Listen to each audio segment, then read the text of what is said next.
Consider your role optimized. Savannah chirped like she was ordering an oat milk latte instead of gutting my career.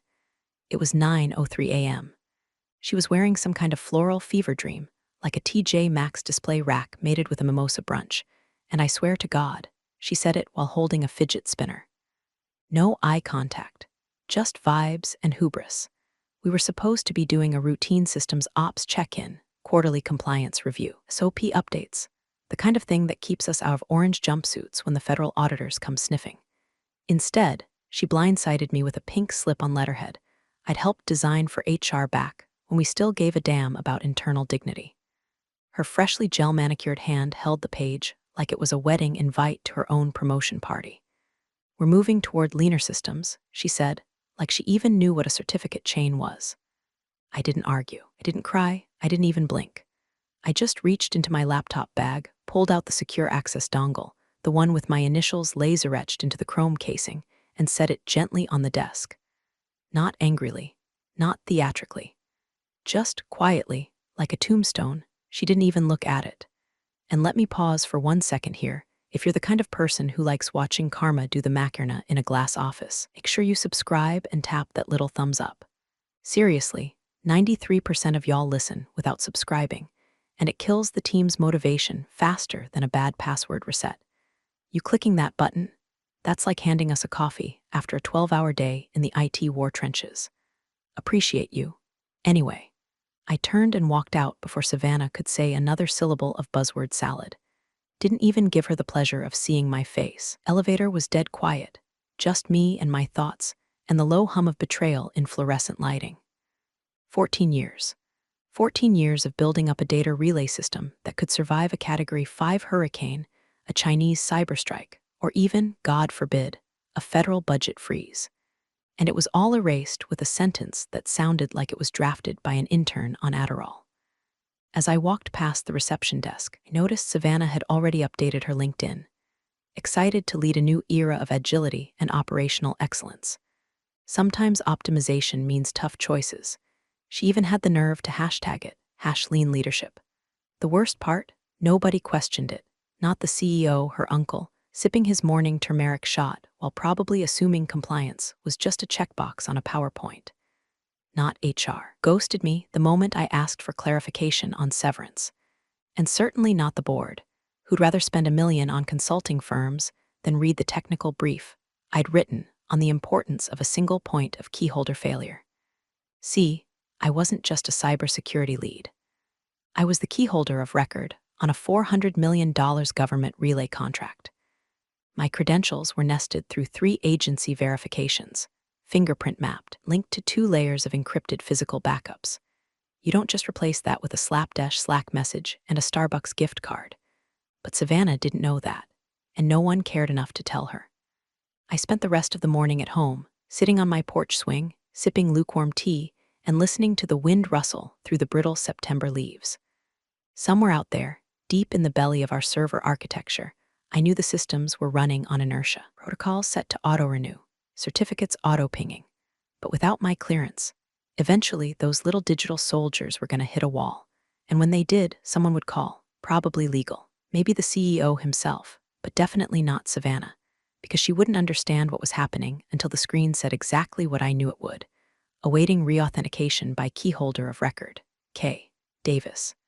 At exactly 9:42 a.m., 39 minutes after I set my dongle down like a landmine, the call came in. It started as a soft ring from the ops floor. One of those harmless-sounding desk phones no one ever answers unless they're expecting pizza or panic. But this time, it wasn't a vendor or some intern lost in the stairwell. It was Special Liaison Abrams from the Federal Compliance Division, and his voice carried the same cheerful dread as a priest at a mafia funeral. "Hi there," he said, too politely. "We're seeing a failure on the primary secure relay system, node Delta 9. Packet transmission cut off mid-sequence. Any idea what's going on over there?" The intern who answered nearly swallowed his gum. He put Abrams on hold, like that's something you do to a guy who has the authority to audit your soul, and passed the call to Savannah. She answered like she was ordering brunch again. "Oh, that's weird. We're just doing a little streamlining today. Probably a handoff glitch. I can ping someone from IT." There was a pause so heavy it might have collapsed the building's Wi-Fi. Ma'am, Abrams said finally, per clause 14A of your operational SLA, penalties begin accruing after 30 minutes of sustained relay downtime. We're currently at 27. Savannah blinked. He kept going. I'd advise escalating to legal immediately. And if this isn't resolved by 10:12 a.m., be notifying the Inspector General. And just like that, the thin membrane between incompetence and catastrophe tore wide open. She sprinted down the hall to IT like it was a Nordstrom rack flash sale. The poor guy stationed there, Manny, I think, was halfway through his second Pop-Tart and still wearing his noise-canceling headphones. She yanked them off like she was defusing a bomb. I need you to reassign system credentials to me, she barked. Right now. Annie squinted at her, blinking like a confused cat. Reassign what? My access, she snapped. Kathleen's gone. I need to rekey the system under my credentials. He turned slowly to his console, pulled up the admin portal, and tapped a few keys. The screen flashed red. Manny said, now very much awake. I can't. Savannah leaned over him. Why the hell not? He swallowed. It's locked. The system says, awaiting reauthentication by keyholder of record, K. Davis. She stared at the screen like it had just personally insulted her shoes. Manny clicked deeper into the logs. It looks like she didn't just leave. She logged a credential pause, says here, chain of custody flag initiated. Reauthentication required per compliance protocol. You're kidding. Nope, this is real. We'd need a new keyholder to go through vetting. Background checks, fingerprint scans, federal clearance, all of it might take 72 hours, minimum. Savannah's hands began fluttering, burden a paper bag panic. She called legal. The call was short. Do not attempt to override anything, they said. You'll trigger a breach review. At 10:08 a.m., Abrams called back. We're at 26 minutes over the limit. Your contract penalties have officially begun. Current tally, $100,000 per hour, prorated. Should we be expecting the keyholder to resolve this remotely? Savannah tried to smile, but it twitched like a drunk puppet. She's no longer with the company, she said, her voice flat. Another pause. Well then, he said, you might want to get her back. She hung up and just stood there in the hallway, hands limp at her sides, staring at the wall like it held the secrets of the universe. Behind her, the IT screen glowed in silence. System locked, keyholder unavailable. Meanwhile, I was in my kitchen, watching the rain tap against the window like it had something to say. My phone lit up with a call from a blocked number. I didn't answer. Then came a Slack ping from legal. Then another. Then an email flagged urgent, service disruption. I took another sip of tea. Somewhere, deep in that building, the empire of brunch and buzzwords was starting to wobble. And it was only 10:17. By 10:34 a.m., the server room was humming like a disturbed beehive. Every executive not currently under a desk was on a warpath. Manny had looped in their lead systems engineer, Carol, who looked like she'd rather be performing her own dental work than dealing with Savannah's meltdown. Carol stared at the screen, adjusted her bifocals, and muttered, oh, hell no. The credentials weren't just locked, they were entombed. I hadn't just walked away from the building. I'd submitted a credential pause through the federal contractor protocol chain, which triggered a fail-safe encryption layer. That meant every digital asset I touched, from the certificate authority node to the endpoint relay tunnels, was now wrapped in a compliance cocoon. And to unwrap it, they needed to submit a formal rekeying request through 3 federal agencies, pass a new background check, and have it signed by someone with Tier 4 clearance. Carol delivered the news like a seasoned trauma nurse. Yeah, rekeying's not happening today, or tomorrow, or this week. You're looking at 72 hours minimum, assuming no red flags come up. Savannah's mouth hung open. Can't we expedite it? Carol looked at her like she'd asked if they could microwave the Constitution. It's federal. You think we've got a fast pass for Homeland Security? That's when Savannah tried to call me. First, it was my personal cell, twice. Then my private signal line. Then she dug up my emergency contact file and tried my old landline, which I haven't used since the Obama administration. All ignored. By 10:50, she was sweating through her blazer. She opened Slack and sent a direct message. Savannah, 10:52 a.m. Hey, I know things got tense. Can we talk? Savannah, 10:54 a.m. Please call me. It's about the relay situation. Savannah, 10:55 a.m. Kathleen, PLS. They're freaking out, the messages stacked up like unpaid bills. And me? I was on my porch again, watching the clouds shift like tectonic plates. My phone pulsed every few seconds. I flipped it face down on the table, calmly slicing a banana into my cereal. Because here's the thing no one seems to understand about people like me. We're not loud when we're angry. We don't scream in conference rooms or stomp out of board meetings. We just go quiet. And when the room finally notices the silence, it's already too late. Inside the building, board member was finally looped in. A silver-haired investment guy named Bill, who hadn't looked up from his golf app in months, suddenly popped into the emergency Zoom. His square lit up next to the CEOs, Savannah's, legal, and half of IT. First words out of his mouth: why wasn't this credential risk reviewed before she was fired? Silence. You could practically hear Savannah's pupils dilating. The CEO cleared his throat. Well, we were told by operations that Kathleen's responsibilities had been sufficiently documented. That, everything was portable. Bill leaned in. Portable? Savannah stammered. I mean, she left documentation. Kind of. We just didn't check the security chain before. Bill cut her off with a wave of his hand. Jesus. Did nobody think to ask her what exactly she had authority over? Nobody spoke. Even legal looked like they wanted to melt into the carpet. That's when I got the message, from the Federal Compliance Office itself. Subject: Clearance Verification Role Status Confirmation Body. Miss Davis, we've been informed of a disruption on the Delta 9 secure relay linked to your keyholder clearance. Please confirm. Are you still serving in this capacity, or has there been a change in employment status? It was signed by a real bigwig, guy whose name I'd only ever seen on classified credential memos, and once on a Christmas card that looked like it was printed by the Treasury Department. I leaned back, exhaled through my nose, and let the tea cool in my cup. The wind had picked up slightly, nudging the chimes on my porch into a slow, eerie lullaby. They wanted answers? Good, because now they were finally asking the right person.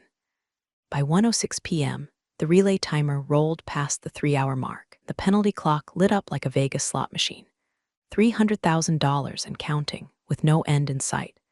Every minute the data stream stayed down, another $1,666.67 hemorrhaged from the company's lifeblood, and the worst part, they still hadn't figured out who had the authority to stop it. Then came the email, directly to the CEO's inbox. No CCs, no pleasantries, just a blunt subject line from a Gov address that made even his executive assistant stop breathing. Subject: Incident Classification. Priority Body. This event now qualifies as a priority incident under Section 5.2 of your Federal Data Integrity Contract.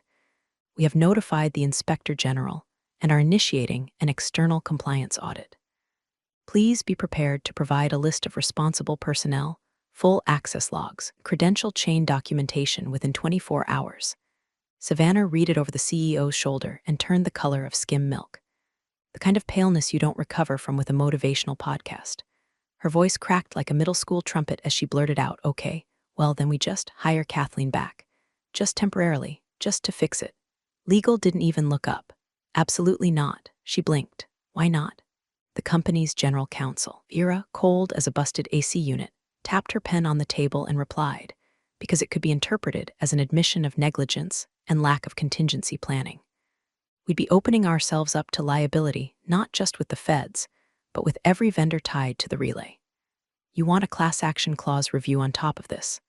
Savannah opened her mouth, but no sound came out. The CEO slumped forward, holding his temples like they were threatening to escape his skull. Vera wasn't done. If we go that route, we don't just get audited, we get investigated. That's when the CFO entered the chat, literally. He'd been silent most of the day, but now his video square popped up mid-call like a harbinger of doom. His background was a blur of spreadsheets and disaster folders. His tone, pure financial murder. I want a stakeholder call in 30 minutes, he said. Everyone, including Kathleen. Savannah blinked. But she's not, she's the keyholder, he snapped. She's the only one who can stop this bleeding, and I'm not watching another $100,000 go up in smoke while you argue over optics. Savannah sat back, stunned. Her kingdom of keywords was crumbling. The same board that had clapped for her agile restructuring 2 weeks ago was now pretending they didn't know her last name. As for me, I just finished typing my reply to the compliance officer. Subject: Role Status Confirmation Body. I am no longer serving in the keyholder role, effective 9:04 a.m. today. I executed a credential pause in accordance with federal protocol due to the termination of my position. Please direct further questions to my former employer. I hit send and leaned back in my chair.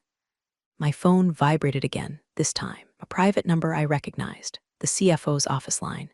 I let it go to voicemail. Because in that moment, the anger, the white-hot betrayal of being tossed aside like expired toner, began to morph. It calcified into something else. Something sharper, strategic, clean. They didn't need my forgiveness. They needed my fingerprint.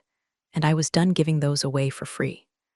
The Zoom call blinked to life at 1:37 p.m. sharp. Faces tiled across the screen like a corporate episode of Survivor, minus the tropical drinks, and plus several $1 million in penalties. The CFO sat dead center, tie loosened, jaw clenched, glasses catching the glare of 4 open spreadsheets. Legal flanked him, silent but alert. The CEO looked like he'd aged 10 years in 2 hours. And Savannah? Well, Savannah had that dazed, freefall look of someone who just realized the safety net is made of paper towels. Then my tile lit up. Me, I was on my porch swing. Hair tied back, mug in hand, blue sky overhead. The wind rustled the chimes behind me like nature itself was clearing its throat. "Thank you for joining us," the CFO said stiffly. I nodded once. Of course. Though I should note, this meeting is entirely voluntary on my part. I am no longer an employee. Savannah opened her mouth to interrupt. I held up a hand, gentle but firm. "Let's not waste time. You asked what it would take, so here it is." I set my tea down, leaned forward just slightly, and spoke clearly enough for every pixel to carry the weight. 1. My termination is to be formally voided and backdated. On record, I was never out of role. That includes benefits, title, and all corresponding documentation. Legal shifted. I ignored them. My original technical veto powers are reinstated. Full clearance, zero oversight on system integrity, including relay control and chain of custody authorization. No reaction yet. Good. And 3. Savannah is removed from operations and reassigned to an advisory role. No system access. No internal decision-making. No comms without compliance oversight. Savannah's eyes widened. "That's not negotiable," I said, calmly sipping my tea. The screen went awkwardly silent. A single bird chirped behind me as if even nature was waiting for their response. Legal spoke first. "That's extreme. From a liability perspective, we'd need to review." The CFO cut her off. "Done." All heads turned. He didn't blink. "Draft it. I want the document signed in 20 minutes. Savannah's voice came in, high-pitched and brittle. "Are you serious? You're just letting her dictate terms? Do you have a better idea?" CFO asked. "Because we're on pace to hit $500,000 in penalties by dinner, and the Inspector General just requested server access logs." Savannah's mouth opened, closed, then blinked off the call entirely. Her video square turned black. I didn't smile. That would have been easy. Instead, I just said, "I'll need 90 minutes once credentials are revalidated. I'll also need remote admin rights, temporary root access, and sole deploy privileges for the relay node. No shadow logs, no duplicated sessions." "Understood," the CFO said, already typing. One of the tech leads, some guy I didn't recognize, sweaty, fresh, probably thrown in as a human offering, nodded rapidly. "We'll start re-enabling the credential chain as soon as we receive the form." I sipped again. "Be sure to timestamp the reactivation at 8:59 a.m. We don't want this to look like a panic hire." "Anything else?" the CEO asked quietly. "Yes," I said. "Nobody touches the system until I say go. I want a silent environment, no input, no parallel actions. Any unauthorized attempt to help will trigger a rollback and a fresh compliance report." Legal raised a hand. "Would you consider coming in person?" I stared flatly through the screen. "No, you made it clear how optimized I was. Let's keep this lean, shall we?" The CFO smirked. Just a little. The call ended in a flurry of email confirmations and panic muting. My inbox pinged with a contract reinstatement. Time-stamped. Signed, watertight. I watched the sun shift through the trees and finally allowed myself one slow exhale. Not revenge, not yet, but now they were listening. At 2:11 p.m., the official reinstatement hit the company's internal HR stack, quietly. The urgency of a defibrillator and the dignity of a cleanup crew after a fireworks mishap. It was a single line in the change log, but it echoed like a gunshot in a library. Employee Reinstatement Davis, K. Effective 08:59 a.m. today, the timestamp was precise. Backdated by exactly 5 minutes before my original termination. A legal fiction, sure, but one that now painted the narrative not as a desperate recall, but as a minor clerical delay. Optics matter, especially when the Inspector General is waiting for your version of events. The system logs updated immediately. Keyholder of record, K. Davis active credential chain status, green root access, granted temporary override window, 90 minutes. I received the notification with the same calm I'd kept all day. No fist pumps. No champagne pop. Just a subtle nod to no one in particular as I clicked into the relay interface from my home terminal and began the silent dance of resuscitating a dying system. The relay failure wasn't catastrophic yet. The framework I'd built over the years was resilient by design. Layered, redundant. It didn't break, it waited. Like a soldier in a foxhole, crouched low, refusing to act until the right hand gave the order. And now it had. I navigated the certificate console, rotating expired tokens with fresh ones signed against my chain. Checked the tunnel paths. Cross-verified hash keys.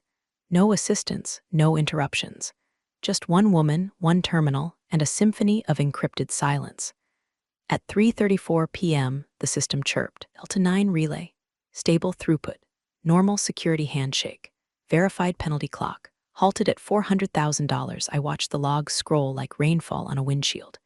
Clean packets. Smooth pings. No error calls from the federal side. It was back. We were live. Somewhere in the executive wing, I imagined Savannah still curled into her ergonomic chair, staring at her own LinkedIn post and wondering how agility turned into a six-figure disaster. CFO didn't wait long. A company-wide update from finance hit inboxes by 4 p.m. sharp. I didn't need to read it, but I did anyway, just for closure. As of 3:34 p.m., our data relay connection has been fully restored. We thank all involved for their professionalism under pressure.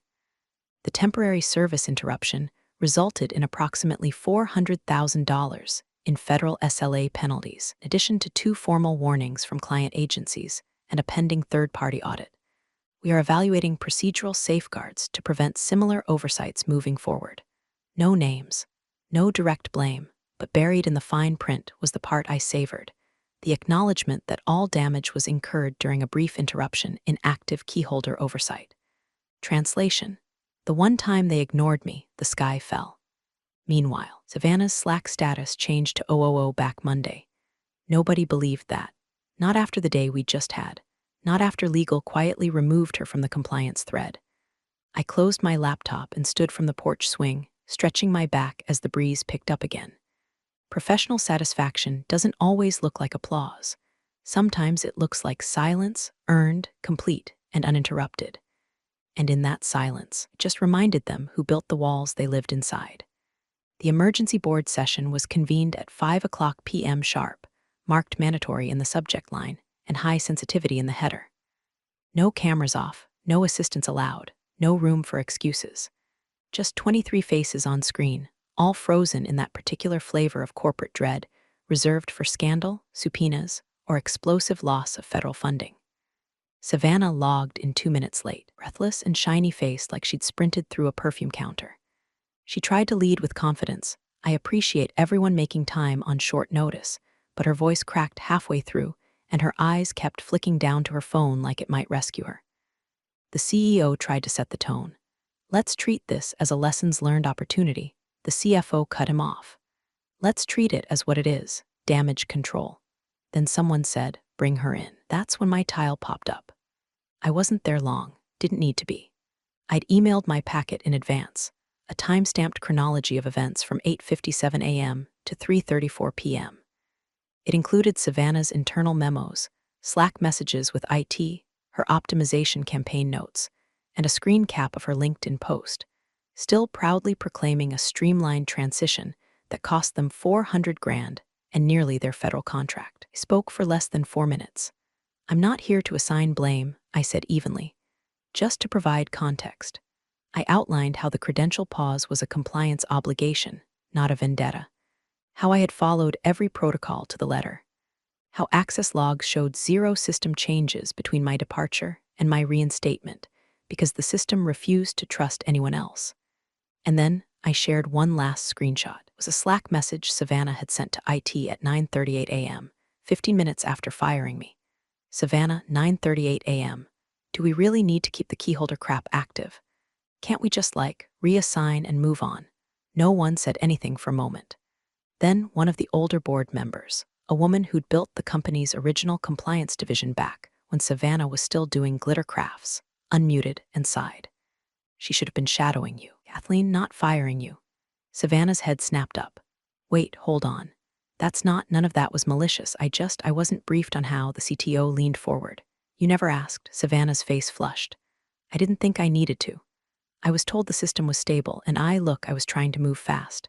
That's what we've been told to do, right? Be agile, be bold, take initiative. The CFO spoke without looking at her. And what's your initiative cost us? $400,000 in penalties. 2 client flags, a pending audit that could freeze our billing. You took initiative, all right. The silence that followed was cold, absolute, not the awkward kind, the final kind. The CEO rubbed his temples. Effective immediately, he said, Savannah will step away from day-to-day operations, pending full review of protocol adherence and personnel decisions. He glanced at legal. Her access should be limited to advisory threads only, till further notice. Savannah's jaw dropped. You're suspending me? Nobody answered. She looked around at the tiny squares, hoping someone would back her up. But every face had turned to stone. Eyes down, mouths tight, cameras on, but no one was really there anymore. I closed my presentation with a final note. The relay is stable. Credentials are secure. I'll continue monitoring remotely through the weekend. No further intervention is expected, provided no one touches anything. And then I clicked leave meeting. No goodbyes, no smug smiles, just clinical detachment. Let them stew in the silence. The next morning at 9:07 a.m., a follow-up meeting was called, not as loud as the boardroom emergency the day before, but tighter. Legal, compliance. CFO, CEO, me, no Savannah. She'd been silently removed from the priority comms channel overnight, name now dangling like a torn label in an old Slack thread no one wanted to scroll through. The room was tense but quieter. Exhausted, like everyone had collectively aged a year overnight. They wanted resolution now. Something they could box up and label contained. The CFO began. We need to address the compliance implications of yesterday's disruption. I nodded. Then we need to start with one assumption corrected. I held up a printout of the incident log. Crisp, highlighted. No dramatic flair, just facts. I didn't just leave a dongle on the desk. I filed a formal credential pause at 9:04 a.m. immediately after being terminated. The CEO frowned. What's a credential pause? Legal paled slightly. It's a federal control measure, triggered when a cleared keyholder no longer meets active employment status. They're required legally to suspend system credentials until reauthorization through proper chain of custody. I leaned in, calm but pointed. Had I not filed that pause, I would have been in violation of federal compliance protocols. That would have been sabotage. What I did was procedure. The room froze. I let it hang. Then continued, cooler than a January server room. The moment I was fired, I was no longer authorized to hold live credentials. So I logged the pause, locked the chain, and left, documented, time-stamped, within full rights under our federal vendor agreement. Legal opened a folder. Inside, the exact audit trail, my pause request, the server log, the automated acknowledgement from the government's key management console. She muttered, well within bounds. The CFO exhaled slowly. So this wasn't sabotage. No, I said. But you thought it was, didn't you? That's why you panicked, because no one in this room actually understood the protocol chain tied to the keyholder role. You assumed Savannah could just click around in my place. I said it without venom. I didn't need to raise my voice, truth was loud enough. The CEO leaned back, staring into a corner like it might contain a time machine, so the system behaved exactly as it was supposed to. Yes, I replied. The system protected itself. From you. Silence stretched. Legal cleared her throat. If this goes public, if the audit report outlines this timeline in the wrong context, we're liable for gross negligence. I didn't flinch. It won't go public. Not from me. They all looked up. I'm not interested in the press, I said, folding the log and setting it aside. I'm interested in structural change. Clearer documentation. A chain of command that respects its own architecture. Fewer people with surnames getting promoted over people with qualifications. Nobody dared respond. The CEO rubbed his eyes. The CFO took notes. Only legal spoke again. What are you asking for, exactly? I shrugged slightly, voice still glacier calm. Nothing unreasonable. just that we stop pretending legacy knowledge is disposable, and that no one ever again gets to call a compliance expert fat to trim on a Tuesday morning. Another long pause. The CEO finally nodded. Understood. I gathered my papers. No dramatics, no mic drop. Just the slow, steady satisfaction of watching a room full of suits realize they'd nearly sunk a federal contract because they didn't read the fine print attached to my name. It wasn't the dongle. It was the system that had listened to me when they didn't. It was 3:08 p.m. when the CEO showed up in my office. Well, the office that used to be mine. Back before Savannah claimed it to install a mini ring light and a desktop diffuser that smelled like crushed ambition and cucumber vodka. He didn't come alone. 2 board members flanked him, Bill, the finance bulldog who'd finally spoken up during the meltdown, and Marlene, the compliance original who remembered when folders were paper and trust was earned, not gifted. The CEO didn't waste time. He held a folder. No legalese, no buzzwords, just a clean offer letter on cream paper, initials from HR, the company seal, and 3 clear lines of intent.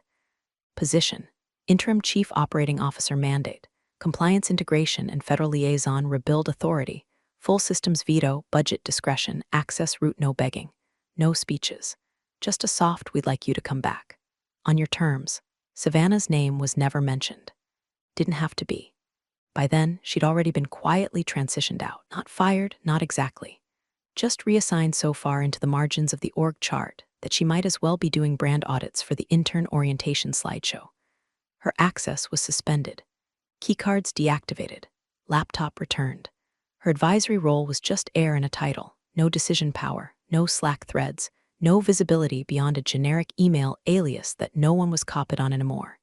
She wouldn't be missed. I took the offer letter, viewed it slowly, then nodded once. All right, they seemed surprised I didn't ask for more. But power, when you've truly earned it, doesn't need to raise its voice. I didn't want an apology. I didn't need a speech. What I wanted was a chance to fix what they almost destroyed in their blind sprint toward optics over operations. They wanted flash. What they got was fire. And now they needed someone to put it out. Let's rebuild this right, I said simply. Bill exhaled. Arlene nodded. The CEO extended his hand. I took it, briefly. I signed the offer with the same pen Savannah had once borrowed to optimize my role out of existence. By 4:00 p.m., the new badge was ready. Level 5 Systems Command Davis. I returned to the server room at 4:37. The hum of machines was the same. My chair, untouched. A quiet nod from Manny as I passed, eyes wide like he'd seen a ghost, but this time, the good kind. I stood at the security scanner, badge in hand. A small green light blinked patiently, waiting. With no fanfare, no crowd, no ceremony, I placed the badge on the reader. Access granted. The door clicked open. Inside, the air was cool, sterile, pure. Everything I'd built still stood, bruised but unbroken. The system had waited. The data relay trusted me before anyone else did, and now it had me back. Quiet triumph isn't about parades or applause. It's about standing where they once erased you, and knowing that the only thing louder than revenge is your silence when they realize they can't replace it. Savannah's little optimization didn't just cost them money. It nearly cost them the contract, the trust, the foundation. But in the end, I didn't need to scream. I just needed them to hear the silence I left behind.